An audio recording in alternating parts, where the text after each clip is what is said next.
I would like to extend my thanks to all of you for attending, students, colleagues across the university, as well as many partners and colleagues from further afield. I know we've got quite a few today, so that's very exciting. For those of you who are joining us for the first time, this seminar series really provides an opportunity for a vibrant intellectual and academic space where we can, following our speakers and their talks, we can open up for questions, discussion, comments. And on that note, while our speakers are talking, could I ask you, if you do have questions and comments and things that you would like to raise, perhaps put them in the chat bar. And then what I'll do is, following the talk, I can then moderate the chat bar and put some of these questions to Dave and Liz. So without further ado, I'd like to introduce you. I'll start with Dave purely because he's a former colleague of ours. So David Goodger, who is now the CEO of Early Years Wales. So welcome, Dave, who he used to work with us. So Dave, I'll just give you a brief introduction, but he's worked in education for 25 years with a career that includes primary teaching, education consortia and local authority management, also FE teaching, and of course he was lecturing here for quite some time. We were very sorry to lose him, but we're sure he's doing a fantastic job over as the CEO of Early Years Wales. So within his roles, his passion for developing greater equality and challenging inequality has really been a key feature of his practice and research. And currently Dave's working with policymakers to develop Wales's early childhood education and care approaches, embed the new curriculum in Wales, and support calls and moves to, and I think this is really crucial, to recognise and reward the childcare workforce as a professional and important sector in the community. So that's Dave. And now I'd again a very warm welcome to Liz Pemberton, who your reputation precedes you. I keep saying we've got this great speaker, and they say, "Oh, her! I've heard of her. I know her already." Yeah. So this is Liz Pemberton, and she's the director of the Black Nursery Manager Limited, which is a training and consultancy company which focuses on anti-racist practice within early years. So she's had 16 years in the education sector. Liz's roles have included secondary school teacher, public speaker, and up until recently, nursery manager, allowing her to teach, manage, support, and educate early years students, practitioners, and professionals in a variety of forums. Her mission, as she said, is to promote inclusive practice in the early years education sector, with a particular focus on how race, culture, and ethnicity should be considered in this practice. So I am now going to hand over to the two of them, who are going to be talking about securing anti-racist practice in early years, strategic journeys, and practical implications. So over to you both, and many thanks. Thank you, Alex. Thank you for your warm welcome. And in a virtual way, it's good to be back with you in the university. I really thoroughly enjoyed my time working in the University of Gloucestershire, and I guess it was just a great opportunity for me in terms of my career to relocate back to Wales and take on the role of Early Years Wales's CEO. It's been a really interesting 12 months, given that I started my new job in February. We moved head office to start a new head office in Cardiff. And then by March, everybody was out of the offices and we were all working from home, and have been mostly since. So, yeah, very, very pleased to be with you. Absolutely delighted that Liz has joined us, because between the two of us, we hope to give you a really interesting talk today. And really, really warm welcome to Liz, because we did some work with Liz at the back end of last year, and it was a really important part of our journey. So the approach today is, I will do a little bit of a start off, talking a little bit about ourselves, and then Liz will do a little bit of an introduction to herself. From myself, you'll get a lot more of the strategic, and maybe from Liz, a lot more of the practical. And between the two of us, we'll try to answer some questions. So hopefully it'll be an interesting conversation. Please, if you do have a question, I know Alex said put them in the chat bar. The there are a few attempts to make it interactive. It's very difficult on this. At the moment, I can see myself and Liz, so it's like talking into a black hole, but I'm sure you're all listening still. Once I pull the PowerPoint up, I'm not sure where I'll see, or whether I'll see anybody other than maybe just Liz, but feel free to ask questions, feel free to raise your hand, and we can sort anything out as we go along. So I'm about to screen share my presentation and we'll get into the conversation.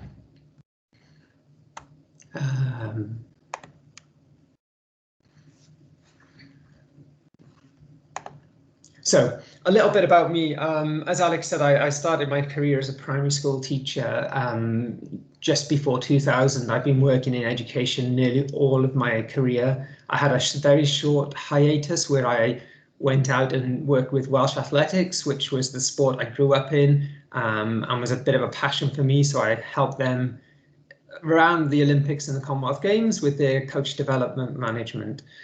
I then came back into education, and before this role, as Alex said, I was the PGC course leader for primary education in the University of Gloucestershire.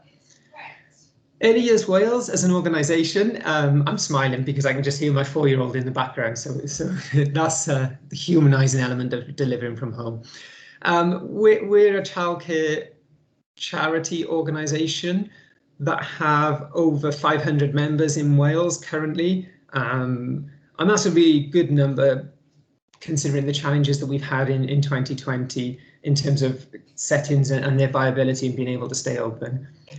Our members include full daycare, childminders, sessional daycare, sessional early years opportunities, mother and toddler groups, really the full spectrum of settings that operate in the 0 to 5 space. So we're going to talk a little bit about Early Years Wales, and I just wanted to talk a little bit about why me, why would I be interested in anti-racist practice, why am I here talking today? So 2020 was a year of enormous social change, and all things around COVID meant that we all very quickly adapted and reacted to what was going on around us and changed our working practices. At the same time, of course, if you cast your minds back, there was a big movement in the summer around Black Lives Matter, around racial tensions, some of that in the US, but it really came across and permeated society in the UK. And I'm not there as a black person, I'm not there as an ethnic minority person, but I'm there thinking, well, I can see all of this going on, and then I'm looking through my social media and I see friends of mine who are reacting really strongly because it matters so much, and it does matter to me. But like I said, in the abstract, I could easily quite say, well, I'm not racist, so I'll just carry on with what I'm doing. But I did see friends saying, you know, this matters, and it really matters because this is my experience, this is what I've lived, and this is what I've had in my own lifetime. So a young lad that I'm friendly with in his 20s who said, you know, I've had people say to me, you're a fast sprinter because you're black. And that diminishes all of the years of training and effort and energy that he's put into becoming a fast sprinter. He's not a fast sprinter because he's black and he sprints quickly because he trains really hard. And I did a little bit of reading and research, and there was all the racial tensions about, you know, statues and what the statues represent. So I wanted to ask a question. I'm going to come out of the presentation so that I can see the screen a little bit, see who's on screen. I can see Liz and I can see no one else. But how many statues of Black Britons are there? That's a question for, you might want to put something in the chat if you've got an idea, but how many statues of Black Britons are there?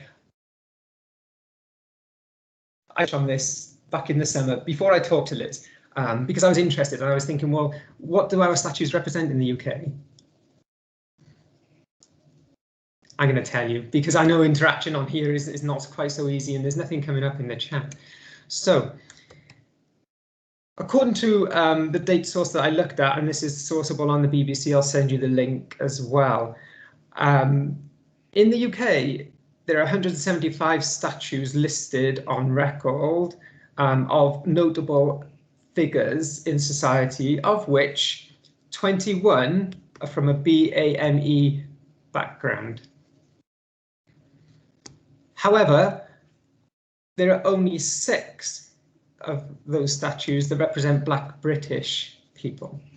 So what does that mean? That means that less than 4% of the statues that are up in the UK currently represent Black and ethnic minorities. But in the UK, we're 14% Black and ethnic minorities, so the statues don't represent the population.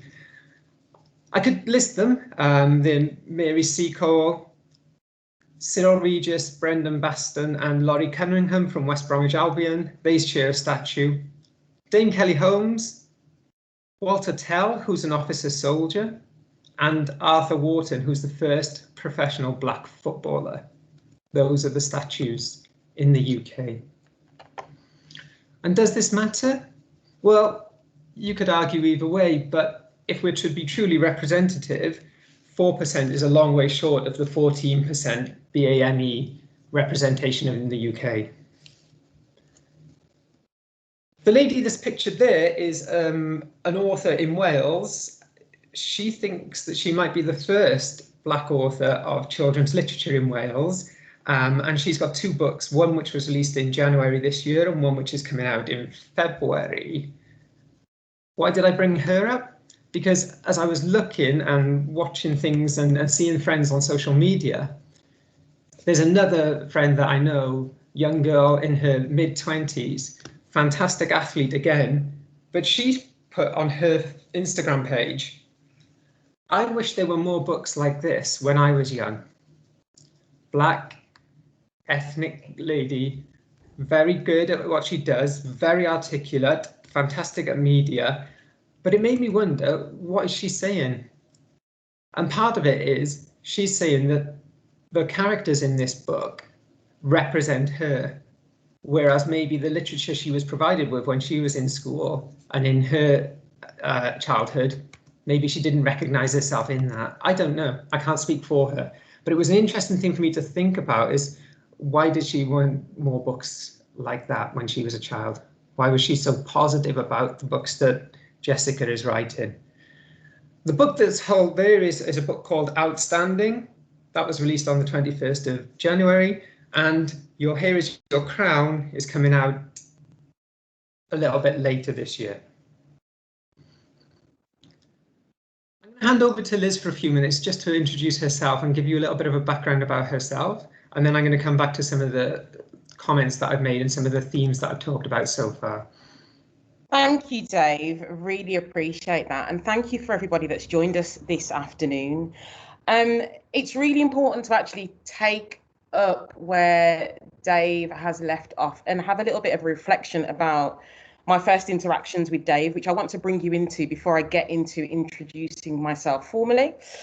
But I remember the first engagement that I had with Dave when he approached me to work with Early Years Wales about developing anti-racist practice and to also speak to his team about why this was particularly important in the early years.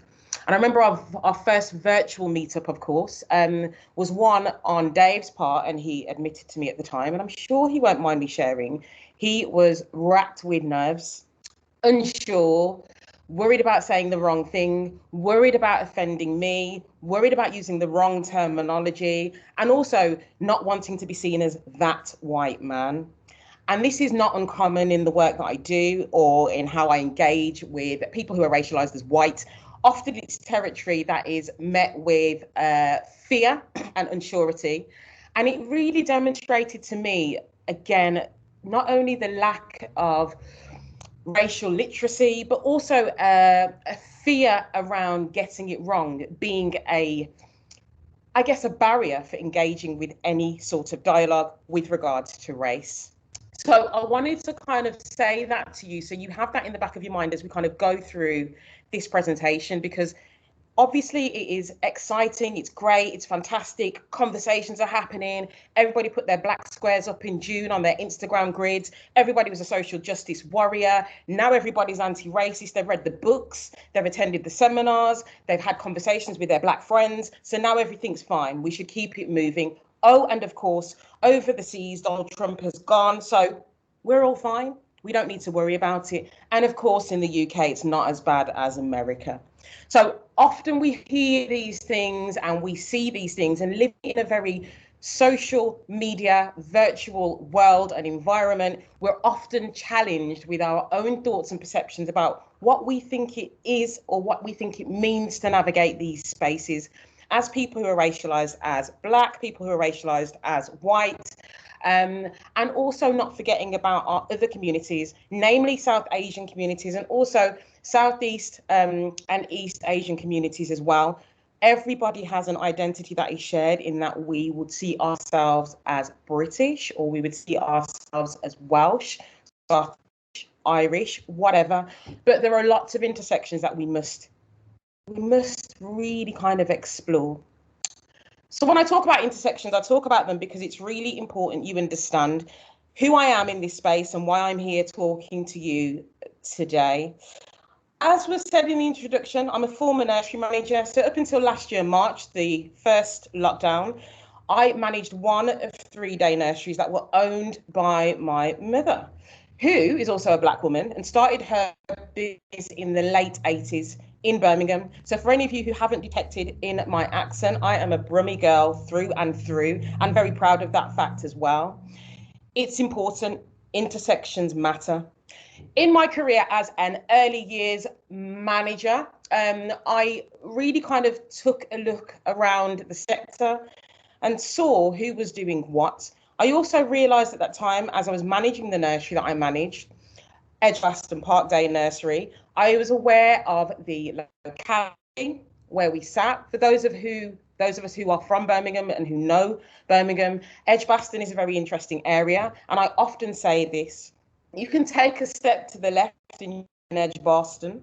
You can take a step to the left, to the right, sorry, and you'll be in Edgbaston.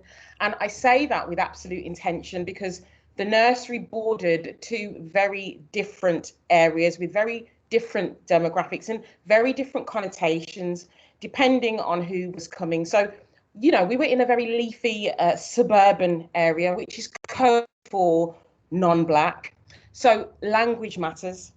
And when I think about the demographic of the children and the families who I served in the 16 years that I was there, because I do see it as a service role, all of those families were Black and brown. And for the purpose of this presentation, the word brown is used to describe those children whose heritage is rooted in South Asia. So minoritized communities in an area that wasn't particularly diverse in terms of its racial and ethnic and cultural mix, but in an area that really had a high opinion of itself in terms of, as I said, socioeconomic groupings of the people that lived there. So the nursery was situated in this space, and my mother bought the building in 1994. So me joining the business in 2004, it's really important for you to understand this was always part of what we did. It was truly a family business. So me deciding to close in March was born out of a lot of things, but namely my absolute frustration with systemic racism from the local authority, systemic racism from Ofsted, systemic racism from everything that really governed what we could and couldn't do in an early year setting, which was predominantly Black.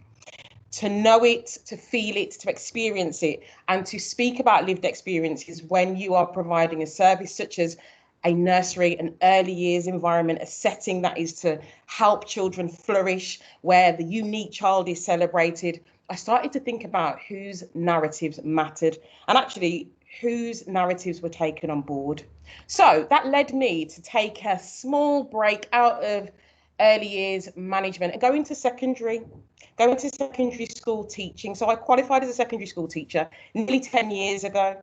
And that was, again, born out of an interest to see who was coming into the sector, who is coming into early years. So I taught health and social care, I taught childcare, and I also taught drama. Just because my first degree was in drama, I really enjoy it. I like the sound of my own voice. And I thought it was important to kind of build confidence and resilience in these young people who were coming into the sector. So my time teaching was also spent in a school where the population was predominantly Black and brown, and it was a girls' school. So it gave me great reward, and also a great feeling of accomplishment, and really me thinking about why representation mattered so much. Because again, when I looked around, I didn't see very many teachers who looked like me. I didn't see very many teachers who had the same experience as me, but I realised we were teaching in a school which was serving a particular community. And communities, again, that were minoritized, and communities that actually needed representation at every tier and within every sector of society. So again, a largely kind of populated white teaching staff with predominantly black and brown girls. So that then spurred me to think, okay, I'm managing a setting in an affluent suburban area in Birmingham with a group of children and families who historically have always been black and brown. They are largely coming from low income households and have been done a disservice and a disadvantage by the systems that are in place. I went into secondary to see what was happening on the other end, who was coming into the sector. And then I thought about, when I left early years management in March last year, how do I replicate what I'm doing in this setting with the many teams that I've had who I'd always kind of thought about in terms of their representation of the different communities that were in Birmingham, in the city, but also across the country. I thought about how I could replicate and branch out in sharing some of the pedagogy, sharing some of the things that we did in our nursery and why we were so fantastic at what we did. And we were fantastic because the validity of the experiences shared by the children and families over the 16 years that I was there really meant the most. More to me, actually, than any judgment or gradings that were given. During that time, we were outstanding, we were requires improvement, we were inadequate, we were good, we were everything. But one thing remained, and that was like a really, I guess, firm belief in the excellence of our commitment to these children and families. And so when I decided to set up the Black Nursery Manager Training and Consultancy Limited and really have a focus on anti-racist practice, I started to think, why is this important to me? Why is this important to the children and the families, not just in my own setting, but actually throughout the city and throughout the country? I set up that business in July of last year. So I haven't been in operation for long, but the experiences, the understanding, the knowledge, and also the professional, I guess, qualifications that accompany me qualify me to do what I am doing. And the success rate of the business has meant that I am now in conversations, not just with Early Years Wales, but with a range of local authorities up and down the country. And it means to me that there is a thirst for this knowledge. There is a conversation that's happening and has happened off the back of the Black Lives Matter movement, the uprising, the civil unrest, where there is a necessity to have a conversation about decolonisation, a conversation about anti-racist practice. What does that mean? There are new terminologies for lots of people who are racialised as white when they're confronted with being told that actually white supremacy is a thing. White supremacy is not synonymous with the KKK. White supremacy is synonymous with leaders of countries. White supremacy is synonymous with structures and systems. And white supremacy is really something that everybody needs to have an awareness of, and the intricacies with how it works, particularly when it comes to the early years. When we're thinking about intersections, I always state at any presentation that I do that I'm a cisgender Black woman, that my Blackness is visible to you and you can see it.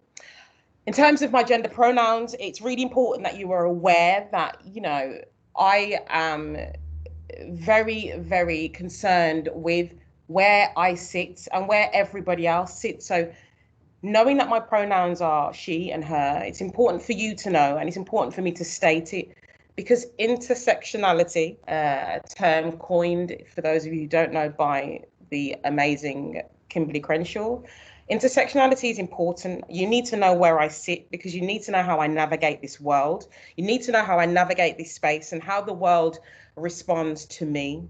So There are lots of visible identity markers. There are lots of invisible identity markers. We all possess them, but who is given the opportunity to talk about where and how those identity markers position them within this society?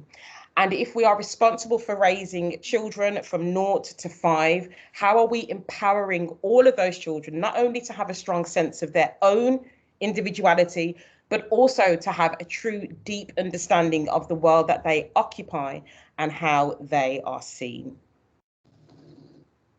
Back to you, Dave. Thank you.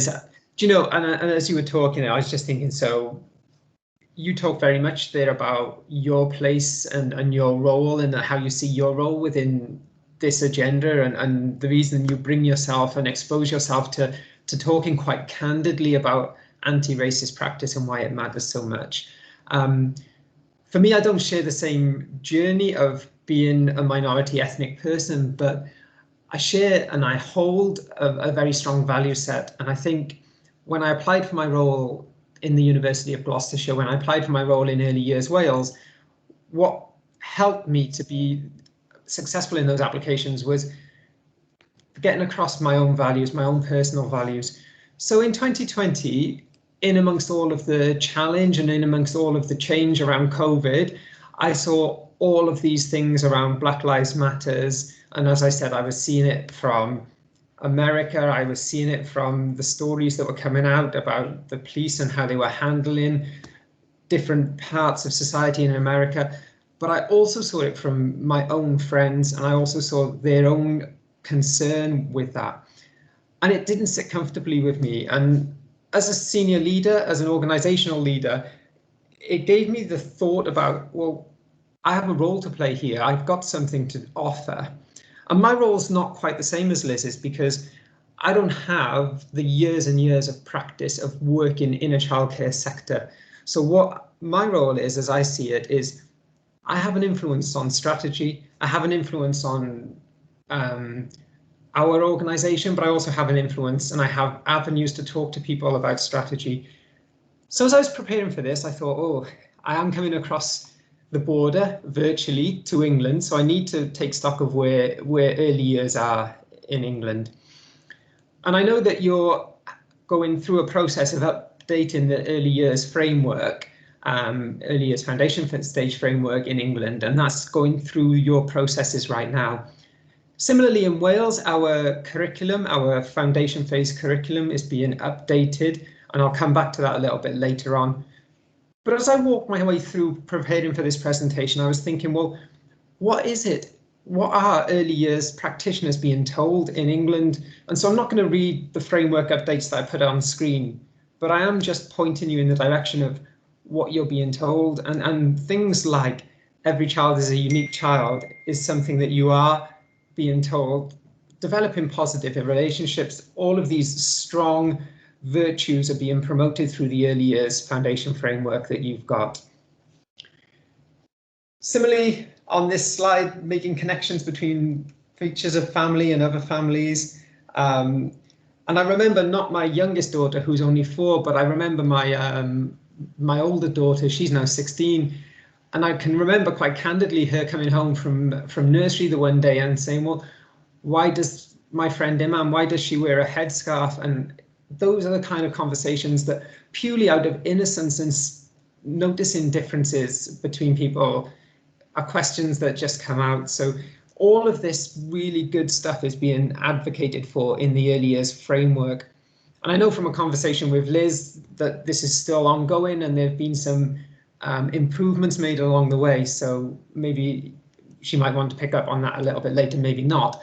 But one of the things that these documents do show is that strategically, there is a document that empowers you to really help the children to understand what's going on. The section that's in front of you right now talks about knowledge and understanding of the world. So it talks about looking at what's going on in the UK, but it's part of a bigger program. It's called Knowledge and Understanding of the world around them, the children from the age of 2 to 3 to 4, all the way through our education system need to understand what's going on around them in the world. Which brings me to a little bit that I'm going to play to you now. Now, Liz said about my confidence in walking forwards into this space, and this slide, when I saw it, when I saw this speech, actually, interestingly, this was, I think, just before Liz came to speak to us in Early Years Wales. And it made me feel a bit conflicted, because it made me think about my own values and whether I wanted to, where do I stand when I listen to Kemi Badenoch MP? So I'm going to play you some of this speech. I hope it works. If it doesn't, please can someone just give me a wave, and then I'll come out. So I'll play the speech and then look at the screen. I'll let her speak for herself. I'll just move it on to about 50 seconds and then let her speak.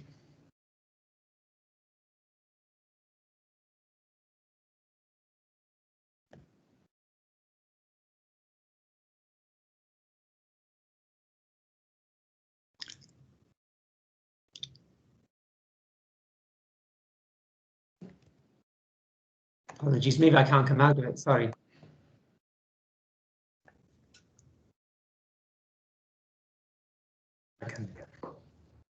I shall have to leave the speech play, and then we'll see where we get to. So apologies, little technical error. Let's get it.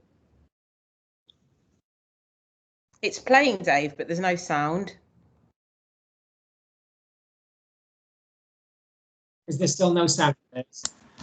No sound. Hello, Dave. It's Andrea McGowan. I think you've got the same issue I've had many times, so feel the empathy. I think it's because I've got integrated speakers and microphone. They can't do both at the same time. So if you wanted to, I can pop the link for that video in the chat strand, and we'll deal with it that way. But it looks lovely, so it'd be great to see it. Thanks, Andrea. Yes, please do pop it in the chat. That would be great. Hi, Paula McInerney here from the University of Gloucestershire. Just to say, when you share the screen of a video, you have to select the video sound as well. Otherwise, you never get the sound. I've done it loads of times with students. So you share content, and there's a little button on the left that says allow sound. So sorry, Paul. If I go back into the slide, if I click play on the slide, would that work? Or when you originally shared the content, so up in the top where you've got your video and microphone, and then you've got a little square with the arrow in that says share content. Yeah. Mm-hmm. When you click on there to share content, I'll just find out where it is. Then you've got various windows there that you've got open, and above them it says include computer sound, and you have to select that. Right.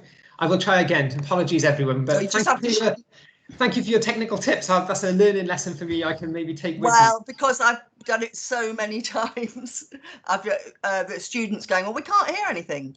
Let's see if it works this time. If not, I'll summarise, but it'll be far less effective if I do so. So let's see what Kemi says. It's the only place that it can be learned. There are many other lovely. that do offer this. But our curriculum does not need decolonising for the simple reason that it is not colonised. We should not apologise for the fact that British children primarily study the history of these islands. And it goes without saying that the recent fad to decolonise maths, decolonise engineering, decolonise the sciences that we have seen across our universities to make race the defining principle of what is studied is not just misguided, but actively opposed to the fundamental purpose of education. The curriculum by its very nature is limited. There are a finite number of hours to teach any subject, and what we haven't heard in this debate from those members who want more added to it on both sides of the House is what necessarily must be taken out. Perhaps we'll get to that on another day. Members such as the member for Islington North and many others have raised the Black Lives Matter movement. The member for Streatham raised the education guidance and believes that we're trying to stop children from becoming activists. I believe another member, apologies, I've forgotten who it was who mentioned it. However, what we are against is the teaching of contested political ideas as if they are accepted facts. We don't do this with communism, we don't do this with socialism, we don't do it with capitalism. And I want to speak about a dangerous trend in race relations that has come far too close to home to my life, and it is the promotion of critical race theory, an ideology that sees my blackness as victimhood and their whiteness as oppression. I want to be absolutely clear, this government stands unequivocally against critical race theory. Some schools have decided to openly support the anti-capitalist Black Lives Matter group, often fully aware that they have a statutory duty to be politically impartial. Black lives do matter, of course they do, but we know that the Black Lives Matter movement, capital BLM, is political. I know this because at the height of the protest, I saw white Black Lives, I've been told of white Black Lives Matter protesters calling, and I'm afraid I apologize for saying this word, calling a black armed police officer guarding Downing Street a pet nigger. That is why we do not endorse that movement on this side of the House. It is a political movement, and what would be nice would be for members on the opposite side to condemn many of the actions that we see this political movement instead of pretending that it is a completely wholesome anti-racist organization. There is a lot of pernicious stuff that is being pushed, and we stand against that. We do not want to see teachers teaching their white pupils about white privilege and inherited racial guilt. And let me be clear, any school which teaches these elements of critical race theory as fact, or which promotes partisan political views such as defunding the police without offering a balanced treatment of opposing views, is breaking the law. Members have mentioned the police. Our history is our own, it's not America's. Too often, those who campaign against racial inequality import wholesale a narrative and assumptions that have nothing to do with this country's history and have no place on these islands. Our police force is not their police force. Since its establishment by Robert Peel, our police have operated on the principle of policing by consent. And it gives me tremendous pride to still, in 2020, live in a nation where the vast majority of our police officers are unharmed. On the history of black people in Britain, again, our history of race is not America's history of race. Most black British people who have come to our shores were not brought here in chains, but came voluntarily due to their connections to the UK and in search of a better life. I should know I am one of them. And we have our own joys and sorrows to tell. From the Windrush generation to the... I'm going to pause the speech there and I'm going to leave it. You can watch the rest of it. Obviously it's there in full, and obviously the link might be in the chat for you anyway. It was interesting to me, and I'm not going to go and dissect the speech in full, but it was really interesting to me that the policy document that starts the learning process in a formal way for children talks about knowledge and understanding of the world.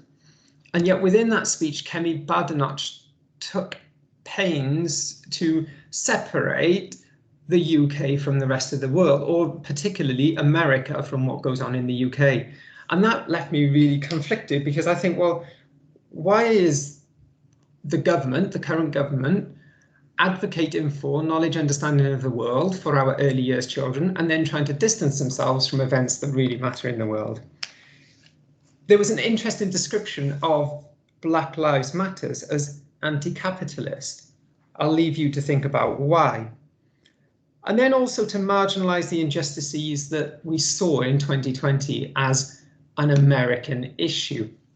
However, maybe this doesn't apply so much to our early years children, but as you work your way through the education system, what is true is that what our young people see on the TV is their sense of reality. That definitely means that if they see racial tensions in America, just like if they see basketball, American football, fast food culture, rap artists, music from America, films from America, they see it as part of their own. So distancing yourself from it is really quite contradictory with a document that says teach children about knowledge and understanding of the world. I grew up in the UK, so apologies because the video might start again and I will try to avoid doing it. Somali diaspora, it is a story that is... So the question growing up in the UK that I could quite easily answer is, who is Florence Nightingale and what did she do? What was her contribution? Why do we remember this person? And why are we even taught this in school? And I could have told you an awful lot before 2020 about Florence Nightingale. Indeed, I can remember in primary school the book and the story of her life. What I couldn't perhaps answer is, who is Mary Seacole? Now, if you remember earlier in the presentation, I said there is a statue to Mary Seacole in the UK, one of only 6. But what was Mary Seacole's contribution? Why is there a statue to her, and why is she remembered? You might want to look that up for yourselves, but she had just as pivotal a role in the Crimean War and in looking after the British soldiers, and therefore perhaps deserves more recognition. Again, it's just a thought for us to think about as we move into thinking about what do we do in the early years and how do we help these children. Moving a little bit forwards into my lifetime, I'm not going to look because I don't have the chat function, so that's really disabling my interaction with you. But what was significant about the football match that took place in 1988, I was 13 at the time, and I was there. I was there because both my father and my grandfather were lifelong Liverpool fans. The significant event in that game was that a black footballer, John Barnes, who happened to play on the left of midfield, so quite close to the crowd, was throughout the whole game subjected to monkey chants and bananas being thrown on the pitch. And then as I was preparing for this, I was thinking, well, that was 1988, wasn't it? I mean, that's 30 something years ago. I was 13, I'm now 45. How far have we come? Well, the link below talks to you about football that happened last weekend. And indeed, it talks to you about Marcus Rashford having a particularly poor game for Manchester United. And within that, and in that context, through the social media reach that people have, through the ability to communicate directly with Marcus Rashford, he was subjected to derogatory comments that included his performance, but were associated with icons and racial inequality statements. Racial abuse, if you will. The story below is one from the summer as well. I've just put the links for you there, but I'll just relay the story. There were 2 athletes who train and live in London. They both train under the coaching of Linford Christie, who many of you will know is an Olympic gold medalist for the UK. The female, Bianca Williams, is a British sprinter who's been a fantastic sprinter since her early teens. She's now in her late 20s and still a regular member of the British athletics team. Her husband, Ricardo dos Santos, is Portuguese by birth and Portuguese national and lives in the UK, trains with Linford Christie. They were driving through London in a tinted window black Mercedes car, and they were stopped by the Metropolitan Police. When they were stopped, they were asked to get out of the car, which is fine, that's within the police's powers, but Bianca was at pains to tell the police that her child, her 9-month-old child, was in the back seat of the car, and being prevented from going to see that child, tempers and voices got raised. The way that the police handled that was not very well at all. It took, in fact, 3 days for the Metropolitan Police to apologise to Ricardo dos Santos and Bianca Williams. This goes back to what Liz was saying. We have to recognise where we are in the world. I've driven through London numerous times in a number of different vehicles. I have never been stopped.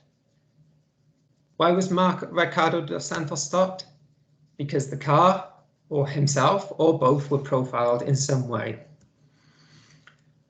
And as we move into thinking about early years, one of the things that I came across in the summer was this slide. Now, I haven't had time or capacity or workflow to look into and to evaluate all of these in an academically rigorous way.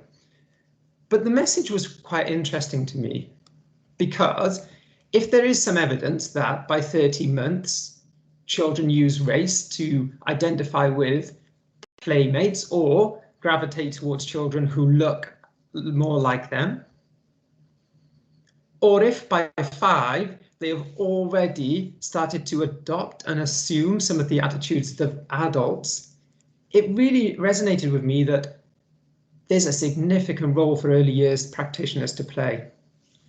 Now, in terms of what I can do, I can think about what can myself and my colleagues do to support this agenda with confidence and with some insight. So a little bit of a reflection for me, that's what brought me to the space. And that's what brought myself and my colleague Sarah, who I know is on the call, to make contact with Liz in the summer. Who are Early Years Wales? Well, when I look around, we're a homogenous group of staff. There are 2 males, so I'm in the minority in that sense, but most of us are between the ages of mid-20s and late 50s. We are all white UK nationals. And arguably, there are more diverse populations in the UK than across Wales, with the exception of maybe our larger conurbations like Cardiff, Swansea, Wrexham, and some of the bigger towns in the north.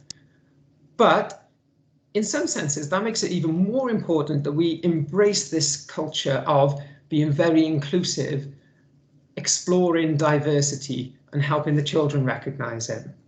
Indeed, when I taught in one of the schools in the rural community of Monmouthshire, it was a very homogenous group of children, and making sure that they had an understanding of the multicultural world around them was really part of the agenda in that school. And I did hear, a little bit like Kenny advocated for in the House, a bit of a conflicted narrative. So Black Lives Matter is political and we're not. So why do we want to get involved in this? And that left me with some tension, because you could argue that Black Lives Matter is political if you want to, but Black lives do matter. And when I see friends of mine expressing really, really strong opinions that this has been something in their lived experience, and this is how it's affected them on a daily basis, that meant that I have a responsibility to do something or ignore it, and I chose to do the former. And what I wanted from Early Years Wales was confidence. So Liz told you earlier that maybe she sensed in me, and maybe I didn't do a very good job of hiding it, Liz, but maybe she sensed in me a lack of confidence or security in the words I was choosing and the way I was speaking. But across my organisation, what I wanted from our engagement with Liz as a starting point was a sense of confidence that we could walk strongly into a public space and hold our own when we're talking about race relations, when we're talking about cultural diversity, when we're talking about inclusivity. And so I was really, really fortunate that my colleague Sarah and Liz had already had a conversation, and then we were able to engage her services. And we went through a bit of a process with Liz over 2 quite long sessions where we reflected really quite closely and strongly, openly and candidly about early years practice in race. So I'm about to hand back to Liz because we're going to share some of that content with you now. But that was my strategic view. We need to get this right. We need to do this properly. The curriculum documents tell us to do it properly, but behind that, there are chinks that we need to make sure don't gain momentum, and we need to make sure that we're all walking this space with confidence, with assuredness, and with insight, evidence base, and practical tips. So over to you, Liz. Thank you, Dave.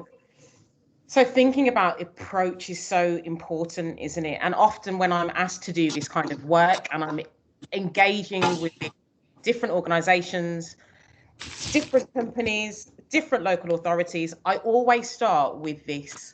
I think about the pedagogy, I think about this framework, and I think about how the guidance we are given must be embedded with our understanding of what anti-racist practice looks like in the early years. So I had devised these 4 E's of anti-racist practice because everybody likes this, don't they? They like when it's the 4 E's of, or the 3 L's of. I want people to remember, to embrace, to embed, to ensure, to extend, and what that means when we're thinking about practice in the early years. So when I kind of started working with Dave and the team, and often when I'm working with nurseries, I always ask them to think about how they embrace all children's racial, cultural, and religious backgrounds especially when they differ from their own. So this will come up, of course, when it's I guess there is a lack of diversity in the team. So if there is a lack of diversity in the team, how are we doing that? What does it look like? Oh, the screen's gone. Is it back, Liz? Back, it's back. What does that look like if it is a homogenous group, if it is a homogenous team? How do we embrace all children's racial, cultural and religious backgrounds? What are we doing to investigate and find out? And how are we doing this in a non-tokenistic way? If we think about early years practice, a lot of the practice that we think about with regards to multiculturalism or diversity, and I say that, you know, with an element of mockery, actually, I think, is it a bolt-on? Is it this add-on? So when we do, quote unquote, Chinese New Year, as it is commonly known, why are we calling it that if the community tells us that actually it's Lunar New Year, that it isn't just Chinese people that celebrate Chinese New Year? Why have we started to embed that as just, oh, that's what it's called? Why are we not engaging with the community so that we are informed by the community? So how are we embracing all children's racial, cultural and religious backgrounds in a non-tokenistic way? How are we embedding a culture of belonging and value amongst practitioners and children? What are we doing? How do I feel welcomed when I come into a space where nobody looks like me? What happens? I often think about these rebuttals when I do kind of some of this work around anti-racism, and have been told, you know, you look for race in everything. It's not always about race. And it makes me think about this tendency to gaslight marginalized communities, minoritized communities into thinking it's not really there. It's all in your imagination. But there's only so much that your imagination can create until you start seeing the realities of these things that impact your life. So when we are embedding a culture of belonging and value amongst practitioners and children, we have to be very candid, as Dave said, about what it is that we're looking for and what it is that we're thinking about in the environment that we have. I want to make sure that practice is culturally sensitive and that it places the child as the expert of their cultural, racial and religious identity. In anti-racist work, you have to allow yourself to be vulnerable. We talk a lot about shame and fear and guilt, and what we need to think about actually is moving through and past that and think about the fact that you have to allow yourself to be vulnerable. And that's quite hard when you're an adult who's lived in a certain way for a certain amount of time. You've never been challenged on some of the thoughts that you've had, or you've never been challenged about some of the things that you've said. And so when we think about leading practice in the early years, we have to make sure that our practice is culturally sensitive. And in order to do that, we have to be led by the children and the families because they are the experts of their cultural, racial and religious identity. We are not to be telling the children and families about who they are. They will tell us. We talk about funds of knowledge and how the children come into the environment, but how do we ensure that they feel that those funds of knowledge can be spent with us? So again, reflection questions. Extending learning opportunities for the child by showing interest, expanding conversations and using diverse resources. So there's a lot of talk about how many black dolls have you got? How many books have you got with black characters? When we think about the CLP literacy report that had come out and it talked about the fact that there was such a low number of black characters in children's books, there were more animals in fact than there were black characters. This raised alarm bells for some, not to me, because I'm aware of that. I knew that from an early age, seeking out and ensuring that I had black dolls was something that my parents made sure happened. But I also know that nothing much has moved forward in terms of the time and the resources. We are still thinking about this as a bolt-on, as an add-on. Instead of it just being embedded and embraced, I deliver training, and I use that word loosely, but I facilitate sessions where people have come to me and said there's nothing wrong with the Gollywog doll. That's in 2020. I facilitate sessions where I've told, you know, what is the point of having all of these conversations? Children don't see race. You know, there's a very much adopted colorblind approach when it comes to the early years. But as David alluded to, you know, in that diagram that he showed you, children aren't too young to talk about race or have activities which encourage their unique sense of self to be spoken about or to be acknowledged. And so these 4 E's really ask us to think about that and to look at that, and also actually go out of your way to be uncomfortable.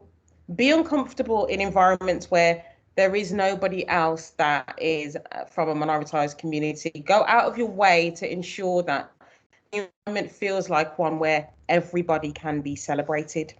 Next slide, please, Dave.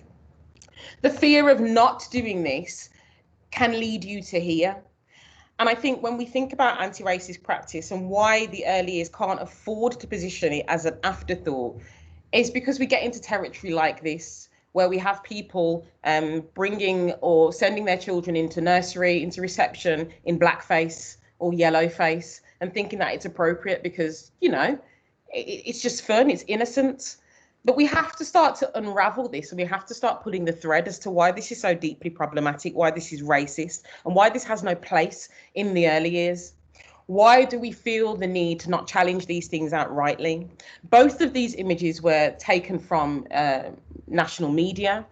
These images sparked, of course, upset and anger, and, you know, again, relayed the fact that we are so racially illiterate within the education sector that these things are happening and being seen as kind of quite normalized behaviors. And then there's almost a rebuttal to that, a refusal to accept that this is offensive, a refusal to accept that this is racist, a refusal to accept that actually the communities that these children are attempting to represent, this is deeply steeped in stereotypes and very, very problematic imagery.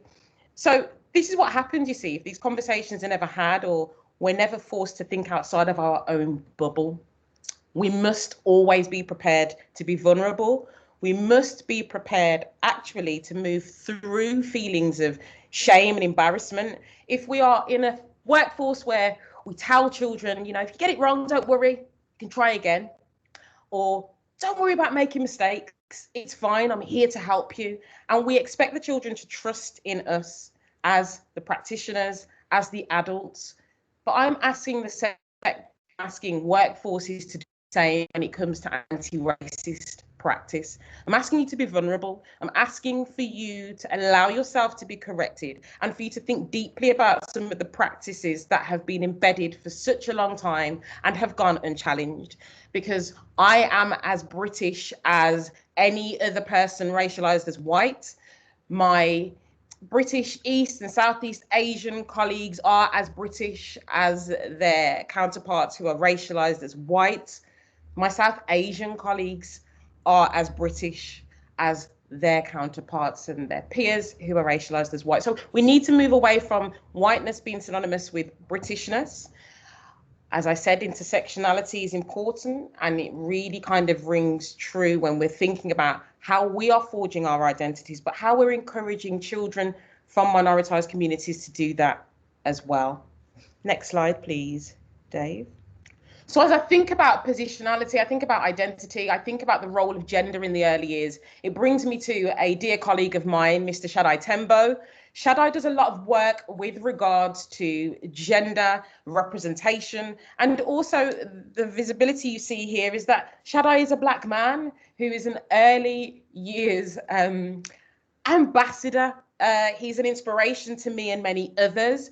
He is a lecturer in early years, and he has written many papers really exploring this conversation about racialized identities within the early years sector, and also systemically looking at what is happening in the workforce. So one of the papers that I've kind of drawn attention to on this particular slide is called Black Educators in brackets white settings, making racial identity visible in early childhood education and care in England.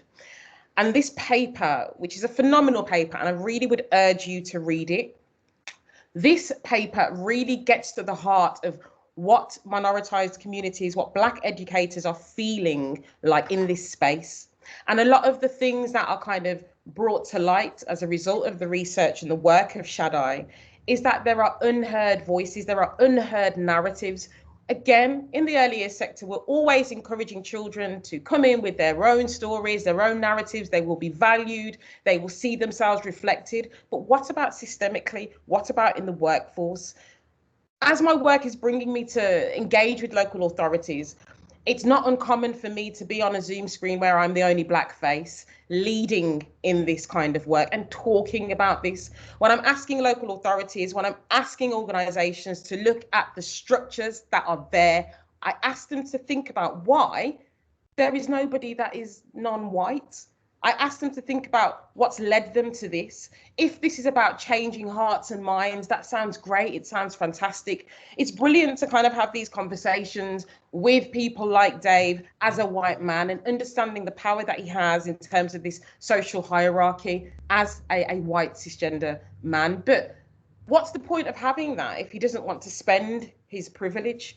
Because there clearly is something going on that speaks to inequity if we're still having Zoom conversations where I come up and I'm the only black face, if we're still thinking about a whole sector where there are no early years leads that are black and brown, if we're looking at the underrepresentation of British East and Southeast Asian communities in a time where the rate of racial hatred attacks on that community throughout COVID has been an all-time high. It is disgusting. Who is advocating for that community in this space? Because the children in these families who are being marginalised and oppressed and racially abused, those children feel that too. And that becomes part of their funds of knowledge. It becomes part of their quote unquote cultural capital as they're coming into the space. But how equipped are the staff team? How equipped are the practitioners if people still don't want to talk about race? I think about the branding. I think about me naming myself the Black Nursery Manager, the name of my company. And I think about that because colloquially, when I was managing the nursery, we were known as the Black Nursery. Within a 5-mile radius of the nursery, there were like 10, 11 day nurseries, loads.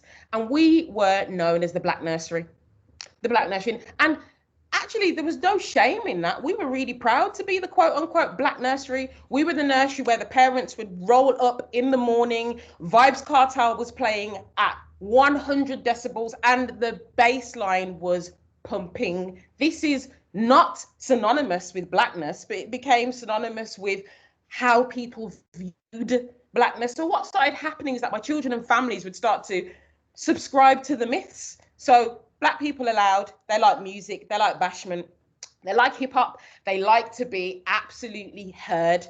So what started happening is that as the residents were like, oh gosh, okay, it's that family again, or oh, the nursery's open, oh, it's 7:30 in the morning, you start to feed into these narratives because actually there's times where it becomes quite funny. And what are you left to do but laugh when all of these microaggressions that started to happen whilst we were there, and the history of the nursery being there?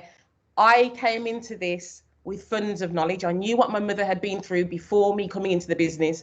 I knew what was going to happen, irrespective of what I told the local community or what I'd said to an Ofsted inspector or what I talked about to a local authority member. It didn't matter how refined my English was or how well I spoke or what letters were after my name. I knew through which lens I was seen, and I knew that that lens shaped interactions. And I was very, very aware of what the connotations of those interactions meant, what it spoke to. So having that absolute cultural sensitivity and having cultural competence when you are engaging with children and families is key. It's absolutely at the core of what we are doing if we really want to think about the guidelines that we've been given by the government with regards to development matters, with regards to birth to 5 matters. How is this informing our practice if we are still racially illiterate, if we are still being tongue-tied over the word black, if we are still unsure about who is who, if we don't want to talk about race, if we don't want to have conversations, what's happening?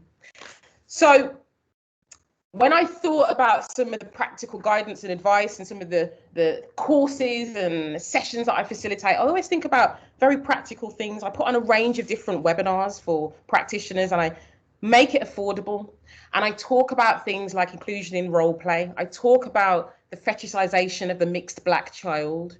I talk about how to explore race with children in the early years setting. I talk about these things because I want things to be quite practical and quite literal. And some of the things that I shared with Dave and his team was when you go into an early years environment, there's some things that I want you to look for, just really key, or I would say basic things, but there were things that we had in our nursery. It was commonplace.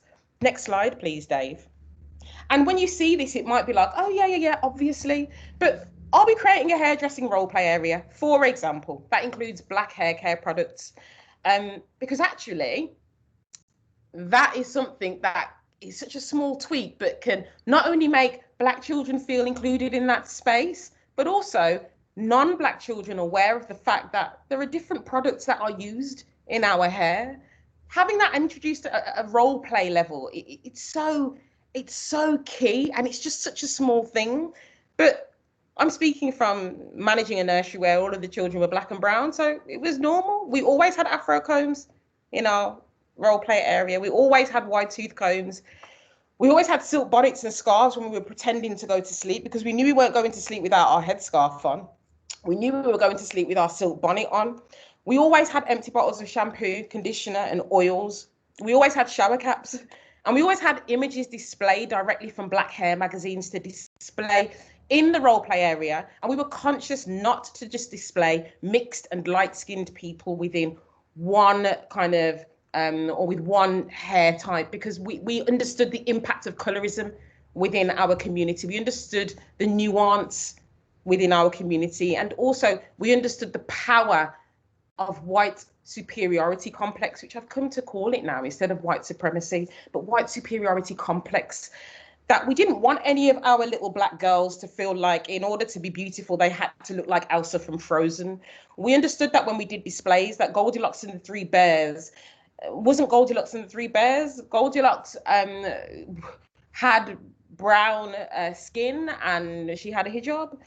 Or when we changed the display, she had cane row and she had beads. And we just called her something else. We didn't refer to her as Goldilocks, but we let the children know about an origin story. We reimagined our world, because early years is about imagination. And if we're not encouraging that from an early age, how are we preparing the children for the world that they're going to inhabit and occupy? Next slide, please, Dave. Similarly, we did that with the kitchen role play. So we didn't assume that everybody was going to be eating the same thing or using utensils to eat. We understood that culture dictated that some communities ate with their hands and some communities ate with chopsticks. We understood that not everybody was using a frying pan, that actually sometimes we were using a wok. We understood that language was important and print represented so much. It said so much. It was so rich. So we thought about making sure that we had things written in Cantonese. It was important. We made sure that we had seasoning in the role play area, and it was empty packets, but all of our practitioners would make sure we bring in Maggi cubes, we bring in all-purpose seasoning, we'd bring in curry powder, garam masala. We made sure we had cock flavour soup mix because we were thinking about Saturday soup on a Friday in our nursery. We thought about coconut milk because these things mattered. It was important that all of our children saw themselves reflected and that it wasn't a novelty, that we weren't just doing that when it was Diwali, we're going to make samosas, that we weren't just doing that when it was Black History Month, let's have rice and peas and chicken. We were not doing that. It wasn't a novelty, that was just the norm. So normalizing these kinds of things with very small tweaks to practice wasn't just beneficial for minoritized children, it was beneficial for white children too. Because in order for this to actually impact and for change to happen, it meant it had to be a collective thing. We all have to be involved in this. So my white practitioners were as involved as my South Asian practitioners and my Black African and Black Caribbean practitioners. We were all in this together. The families all engaged with this all of the time. It wasn't ever a novelty. I used to say Black History Month doesn't exist in our nursery. It's not 4 October. Black History Month is 365. You know, when we think about Lunar New Year, that was always the case. We always had things that nodded to the inclusive notion of cultures that were rooted in East and Southeast Asia. Well, we thought about these things all of the time. We embedded the guidance from the government into the 4 E's. So it's just to kind of get you on a path for food for thought, if anything, to think about what you are doing in the early years, why it matters, why we've had such a surge of everybody getting books with black characters, everybody getting black dolls, because 2020 happened, Black Lives Matter happened. We have to think about this as really being continued and embedded once and for all. Because one thing that I always think about is when my granddad arrived here from Jamaica in 1954, the expectation wasn't that I was still going to be having the same conversation in 2021. The expectation was that I was going to be integrated within this society, within this community, within the UK, that it wasn't going to be seen as an add-on. The expectation was that the work that had been done by my grandfather, by my parents, my aunties, uncles, all of these things was to eliminate this kind of conversation. I do not want to speak about race any more than white people who are booking on to my seminars and webinars and conversations. I don't. I would actually just like to live my life. However, systems aren't changing. And in order for systems to change, we have to make noise. There has to be an uprising. There has to be a push back against the regime. And what I believe fully and truly is that that can really happen under 5 and within the early years sector. Thanks, Dave. Thanks, Liz. Thanks, Dave.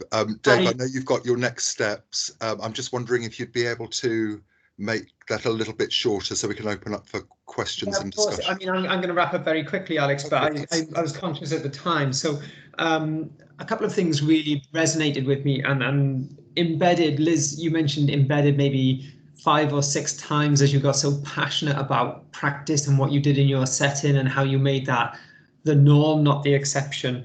And likewise for myself as a CEO, and your words were 2020 happened, but let's just not move on and pretend that we've dealt with that.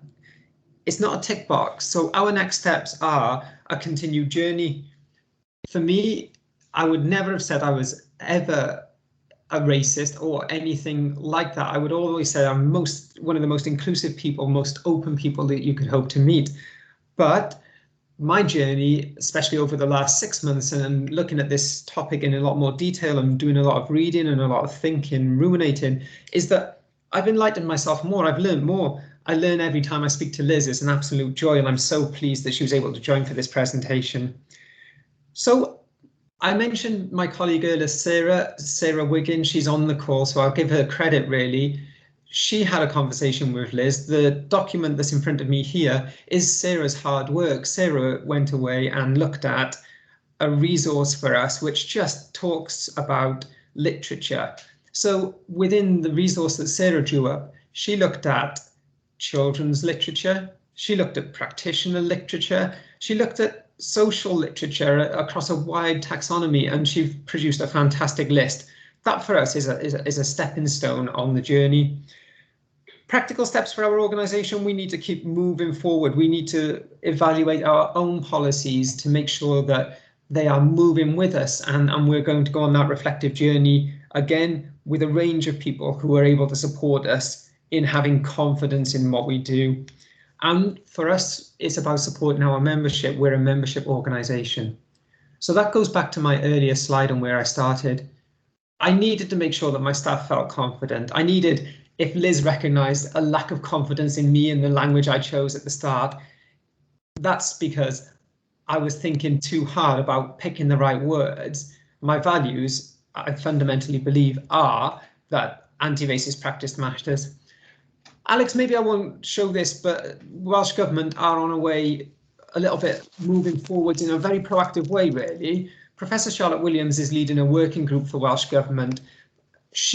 Her words is about 4 minutes long, so I'll just summarise. She says, just like Liz said, do not see this as an add-on, embed this across the curriculum, embed diversity, Black, Asian and minority ethnic experiences in all 6 areas of learning experience in a way that talks about Wales as a country that has internationalist outlook and really embraces the multi-ethnic and multicultural society that we live in. So that's a very short summary of that. But if you wanted to see Charlotte Williams's comments, I can make sure that the link's in there properly, Alex, when I say it, share the slides with you. So the last two really summarize, and I'm not going to show you these two, but I put them up there. Liz talked that her grandfather in 1954 didn't think we would be having this same conversation.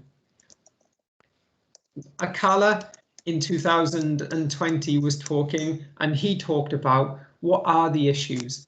In that little clip, he talks about the fact that American prison populations, the representation of black males in American prison populations is reflected in the demographic of black male prisoners in the UK. It's disproportionate to white and disproportionate in terms of society. The one below is Muhammad Ali in 1971. It's a little bit tongue-in-cheek, it's a little bit playful because it's in 1971 and it's on primetime TV. It's an interview with Michael Parkinson, but he questions the same things. Why are angels represented as white? And when things go wrong, it still happens in 2020, that the imagery doesn't reflect the population and the society we're in. What I wanted to finish on was just to say the documentation, early years matters, development matters, all of those documents empower us to do this as well as we can. So my challenge to you is think about how well you can embrace multicultural, ethnic, all people, and think about it on a very personal level. If you didn't see yourself in the learning journey that you'd been on, that's wrong. So you have to make sure that every child can see themselves as important, valued, and in a way looked after and looked out for within their settings. So I'm going to come out of the presentation there, Alex, and let you just bring to our attention any questions that you'd like us to Wonderful. answer. So a big thank you to Dave and to Liz for that fascinating and inspiring talk. Just a couple of things. I'd like to thank everybody for coming, because I know if people do have to go off now, then thank you so much for coming along. If you do have time, please stay with us, because we're going to open up now for some questions and discussion. I've been alerted to the fact that many of you haven't had access to the chat function on the screen.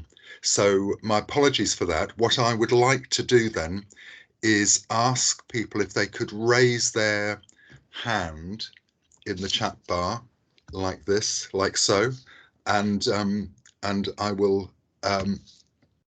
go through. So we have Max Calderon, who he's one of our level 6 students studying early childhood studies. Max, and I think he's the only male in the class, so I'm very pleased that he's here and that he's got a question. Is that right, Max? Yeah, I was just wondering, it goes back to the photo of the two girls, because the one in blackface, that's very obviously racist, but for me, the one who was in sort of the geisha outfit, I personally just thought it was makeup. So I was wondering where you guys where you draw the line between, that's definitely racist, and then the other might be more, say, cultural appropriation. Very interesting question, Max. In fact, it was one. It was also one that I was questioning. I was questioning myself over, because, of course, and the idea of putting yourself in different sort of personas, if you like, to take on the importance of taking on new identities through role play and drama and so on. So it's interesting that you picked up on that one too, and it'd be great to hear Liz and Dave's comments on that. It's not binary. There is no one or the other. I think what I really am always intrigued by is how, well, whataboutery for one, and also being led by the community that it's apparently supposed to represent.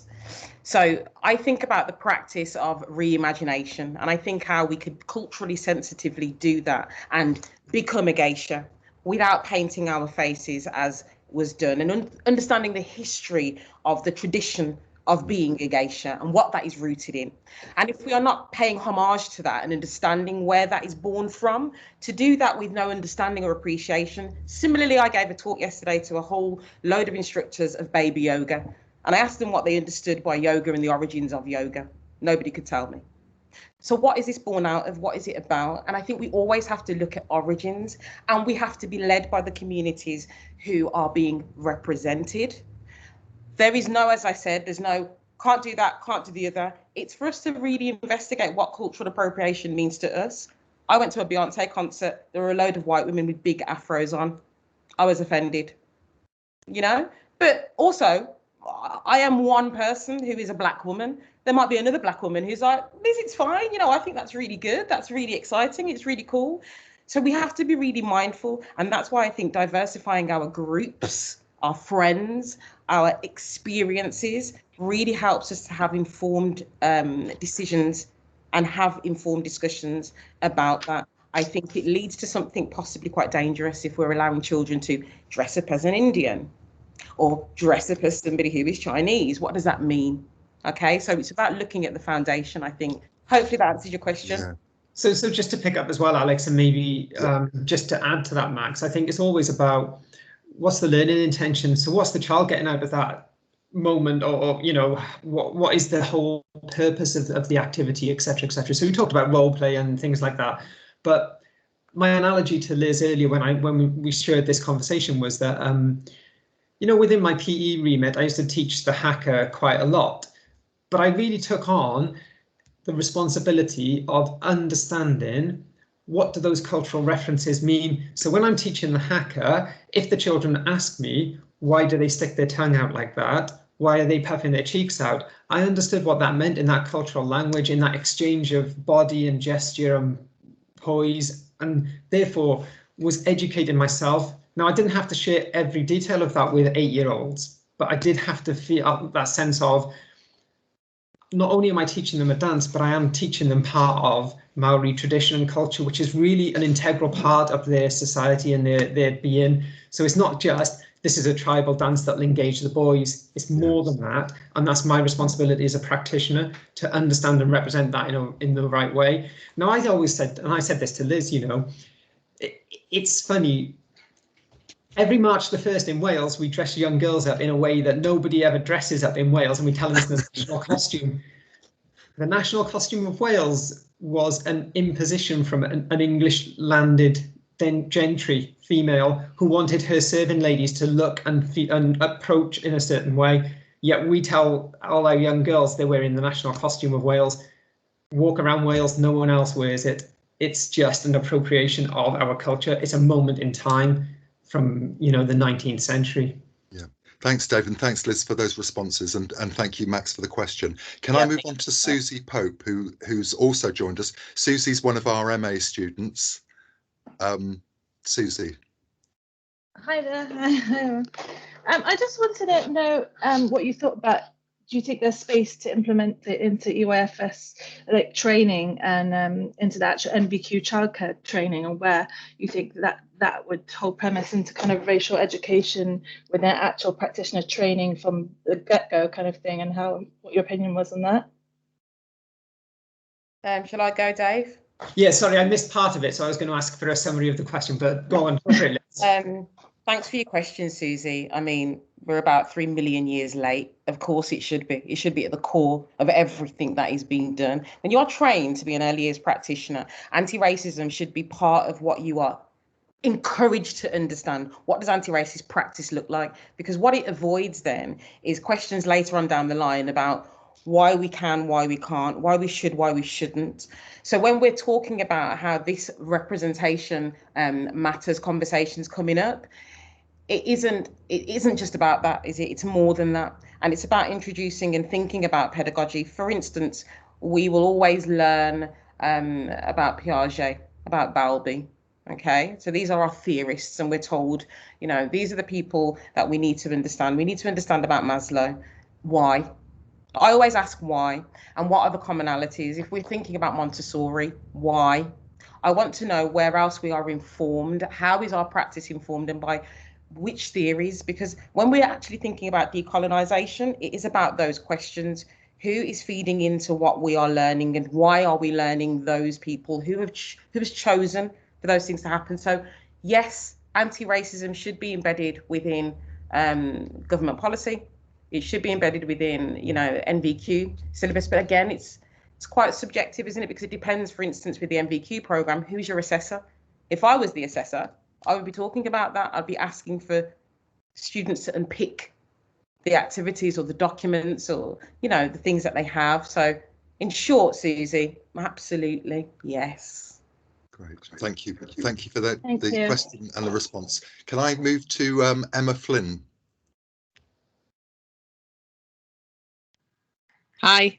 Sorry, I feel like Emma. I've kind of snuck in because I don't work in early years, but I've got 2 kids in the background, and I thought the talk was brilliant. The discussion was brilliant. I had a question about, I think David had mentioned that kind of rural context in Wales, and I live in sort of semi-rural Scotland, and there is a sort of a huge lack of diversity in our local area, and we're really concerned about like how we can embed that in. The nursery seems very open to that, and they've got lots of ideas, and I'll be taking ideas away from this talk now, but just if you had any more kind of thoughts on that. I generally think, you know, the starting point that Liz gave you about thinking about actually for that child, what does their life look like? What does their culture look like? What does their normal look like? But then thinking, well, that's different. So, you know, I don't have any white tuft combs or Afro combs in my household, but my daughter does have dolls that represent all sorts of different colours. And, you know, like I said, my older daughter, she's 16 now, quite innocently asked, well, why is Imam wearing a hijab? Because she wasn't until that point in time. So this was a cultural change that the family had grown into, that the young lady was going to start wearing the hijab at a certain point in time and hadn't previously. And for my daughter, it was a purely blue-eyed innocence of saying, I don't know why is there this change in him, and then I need to understand it, you know. And for me, it's about all of those things. So when I think about going back to the book that I shared at the start, and my friend Mika's comment about, well, I needed more of these books when I was a child, it's because she didn't see herself in the pathway that she grew up in. So she's a very balanced young lady, mixed parentage, black Jamaican mum, white ginger-haired Welsh dad. So, you know, very mixed parentage, but she is really balanced. And it was an honest reflection of her own journey. So I think for all of the children, and even, like I said, when I was working in rural Monmouthshire, we had to make that done in a very sensitive way as well, not positional. So, you know, you have to do all of this thinking for yourself. You have to think, we can't make it positional. So it's not that multi-ethnic communities live in urban areas that are worse off, there are, you know, low demographics. That's not true either. And if you take the time to listen to Akala, he will tell you that the narrative that comes through, the narrative in the mainstream media, is about black youths that are disengaged, black males who are involved in crime. Well, where are the narratives, and these are Akala's words, where are the narratives about the eminent lawyers that are black, that have come through our education system and are doing fantastic stories? Those are not the common ones. So we just have to break down barriers. I think Liz's starting point is fantastic. And I think for me, it's really that reflection on finding out. So if you don't know the answer, so you want to make things more multicultural in your nursery, if it's not in your area, the beauty of the current world is that we're miles away from you and you can still ask us a question. So who can you go to ask? Liz is on Twitter. You know, send her a message. I'm sure she'll find time to send you an answer, or say, go and ask someone else. You know, I think it's about opening those conversations. And that's certainly part of our journey from Early Years Wales, is talking to people, because we are a homogenous workforce. We are predominantly white. So we have to take on those perceptions and those perspectives of the world from people who walk in a different pathway and have different experiences. Great. Thank you for your question, Emma, and thanks for those responses. Kathy, did you want to jump in at all? Kathy, I know you popped something in the chat. I think it was you raised several points, so I wondered if you wanted to voice them here. I mean, there was something in there also about really safe spaces in order to be able to discuss the issues and the importance of that. Okay, so I haven't got Kathy. I haven't got any other hands up at the moment. So if you're thinking of questions, let me just some of my observations. I mean, there were so many. It was such a great talk, and it raised so many interesting issues and questions. I thought, Liz, in particular, that question about how equipped are we? How equipped to the team? How equipped to the teachers and practitioners? And I know that we've got a lot of members of staff here today from the Early Childhood Studies team, from the Early Years team in our own school, and I'm sure that we'll be taking those types of questions away with us. It's something that we should continually be reflecting on and thinking about those, normalizing practices. I thought that was something that came across very strongly as a take home message. And the other person that sprung to mind, although he's not black, it's not a black, but it's but I'm a big fan of somebody called Norman Fairclough, and the way you talked about how important it is to be reflecting on the language that we used. And I just want to give you this quote from Norman because I do love his work so much. But he talks about the fact that language doesn't simply reflect or describe reality, but plays an intrinsic part in its construction. Mm.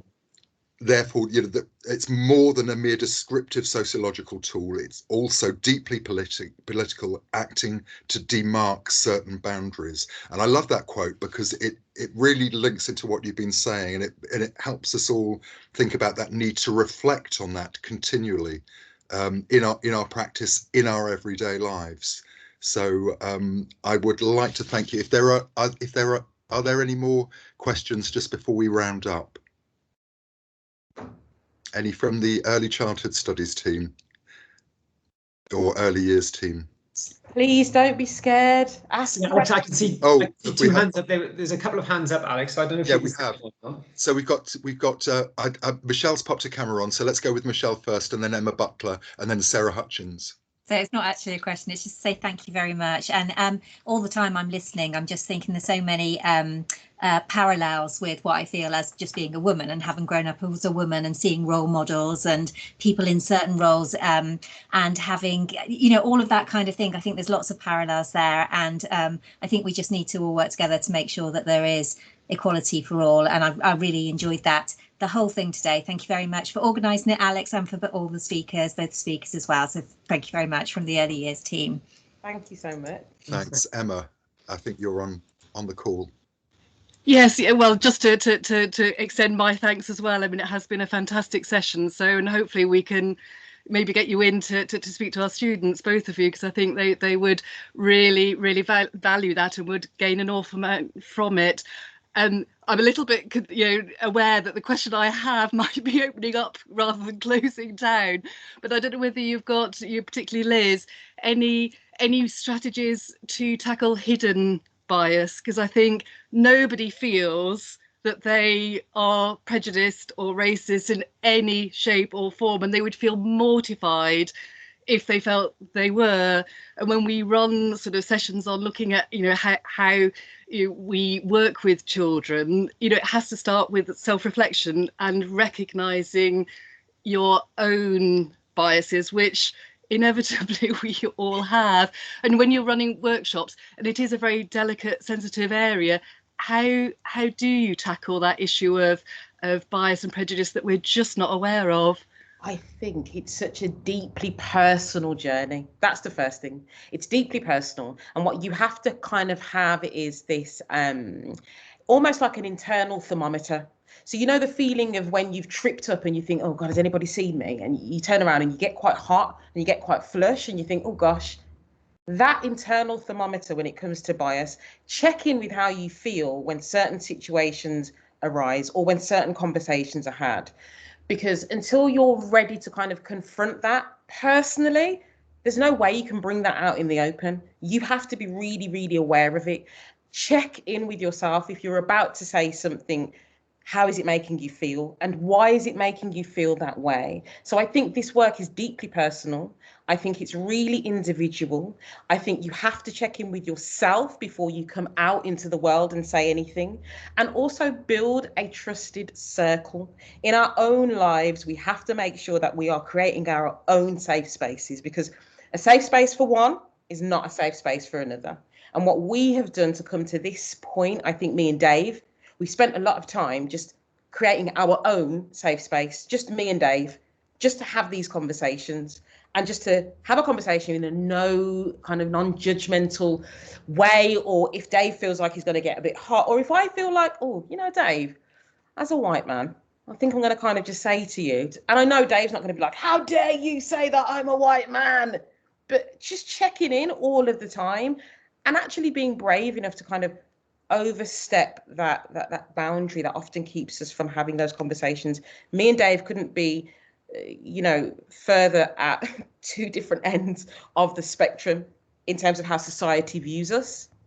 And by kind of dismissing those things and checking in with ourselves before we check in with one another is just one of the key strategies that I've used to kind of just build those links. Relationships are the foundation of everything.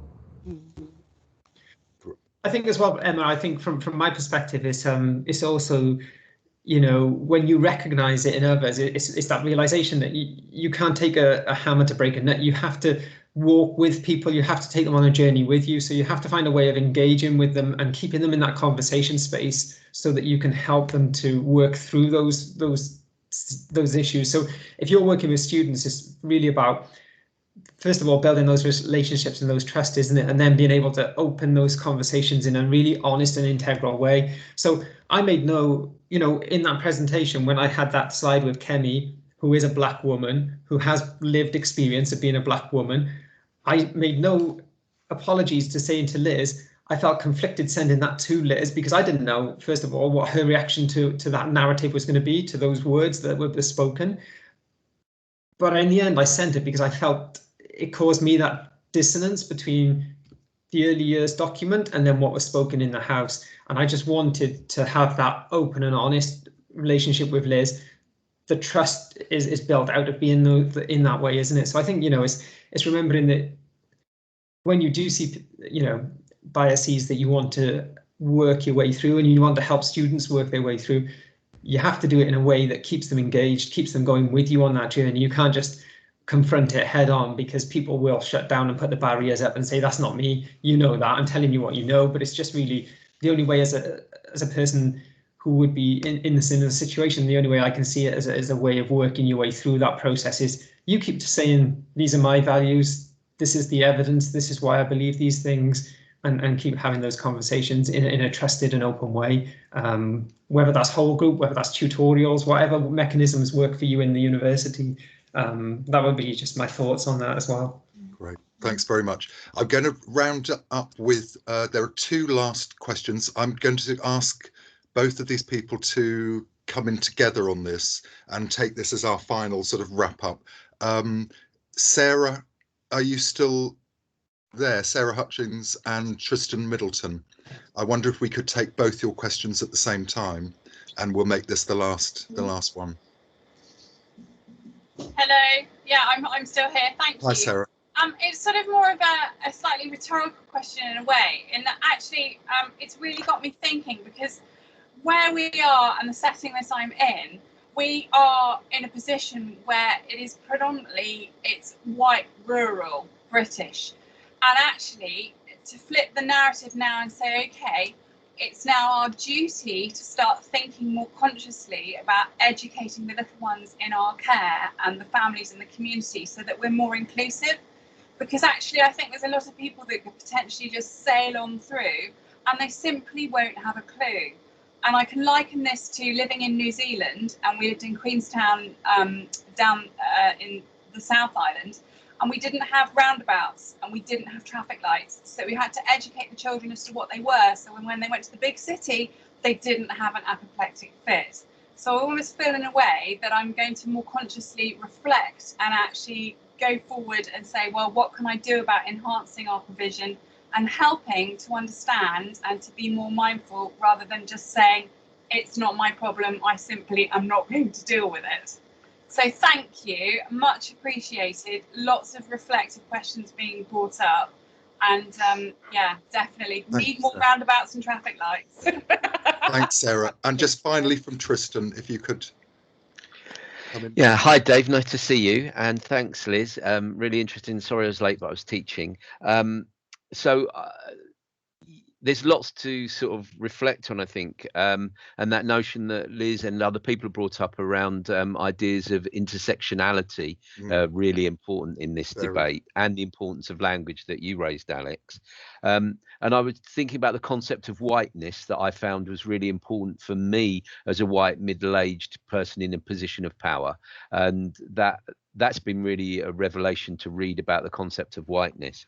And I was going to ask Liz, so as somebody in that position of power, what I'm struggling with is finding literature that I can go to. So understanding sort of the cultural nature of Bowlby's reflections, and I use Bowlby quite a lot. Where can I go? And I've talked to students from, our international students and said, come on, bring me some literature from your home countries. Where can I go? What would you be looking at here? And that's my struggle at the moment as a university lecturer, thinking, where do I go to start to really decolonize my resources? Tristan, I want you to read, if you haven't already, some Frantz Fanon. Yeah. I want you to read, if you haven't already, some Eric Williams. I want you to read Capitalism and Slavery. I want you to read, there's a writer called Malidoma Patrice Somme. I'll send that over, but please do. Yeah. And I also kind of want you to explore some, if you haven't already, just some Audre Lorde. I want you to look at some stuff from Angela Davis. I want you to kind of think about how we understand theory and how we can apply some of the ideas that are kind of born out of these pieces of work and transfer it. So I always think about the oral tradition of, being somebody whose heritage is rooted in Jamaica, the oral tradition of child rearing, and some of the things that I was growing up hearing from my grandmother and people in Portland, Jamaica, specifically Mount Pleasant, which is where my grandmother is from, which is the top of a mountain, and there are sheep and goats and cows and everything, right? And my grandmother, who, sadly we lost her last year, was 84, and would say to me, gosh, by the time I was 37, I was a widow with 9 children under the age of 12. And I said, what did you do in terms of like homeschooling? What did you do in terms of like education, grandma? She was like, well, everybody just chipped in. We all helped. We did the washing, we did the cleaning, we reared the goats, we made sure that the chicken was... And all of these things, actually, I applied to my pedagogy when it came to understanding child rearing and theory about how we get children's lived experience in the setting. We apply this knowledge of, very culturally specific ways of doing things, and also apply that model, because actually when I spoke to I have a step grandmother who is a white Irish lady who my grandfather married, and when my Auntie Sue would tell me about her experience in Ireland, she's in her late 70s now, there were a lot of things that she told me which were very similar to my grandmother's experience. And I thought, look at that transference of theory and just child rearing and homeschooling. So when we're thinking about these models, I guess, and the nuance and the intersections and the understanding, think that the theory that we're getting doesn't always have to be in books for a start. Think about oral tradition. Think about what you know to be true and what brings joy and happiness and gets children engaged. But I certainly think some of the work that I have kind of thought about really deeply has been born out of me reading Audre Lorde and Frantz Fanon in particular. So I hope that answers, Tristan. Yeah, I'd just like to say Susie, who asked a question before, put me on to Frantz Fanon. Well, yeah. Yeah. Fantastic. Okay, it remains for me just to say many thanks to Liz and to Dave for joining us today. I think you'll all, with myself, thank give thanks for them for coming along. I mean, it's been a very insightful session, and everybody stayed to the end, which is good, and I'm sure we've got a lot. We have got a lot to take away with us. So again, many thanks. Hopefully you'll come back and see us again at some point. Alex, it's been an absolute pleasure, but a special thanks to Liz, because she brings a certain energy and she brings a life of her own. So thank you, Liz, for doing that for us. Thank you, Alex. I really appreciate it. I've loved being here, and hopefully, as I said, anybody wants to reach out to me, find me. I'm here. Lovely. Alex, before you go, I just need to make sure you've got a copy of our slides. So I'll do that. But I'll email that to you and Eleanor so that you've got those. But if you need anything else, we'll make the recording available on the education, on the education website that we've got. It will be available on the Eventbrite page as well. When we've uploaded it for any external participants, I'll put it on there on the main page so you can access it as a document and as a recording, sort of for your own use. Thank you, and also a big thank you to Ellie, who's our the subject rep for education, and she's been doing a lot of the sort of the paddling that nobody sees in terms of organising. So a big thank you to Ellie, who's also the president of our Refugee Society, just to give the society a plug while you're all here. Thank you. Okay, many thanks everybody. Thank you all. See you at the next seminar. Thank you very much. Thanks, everyone. Thank you. Thank you. Liz, what's your... Oh, she's gone. Her Twitter handle I was just hoping to get.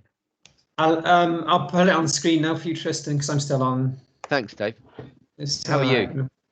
Nice to see you. Surviving is it's been such a journey, Tristan. I'm struggling now. Can you see the presentation or not yet? I can, yeah, thank you.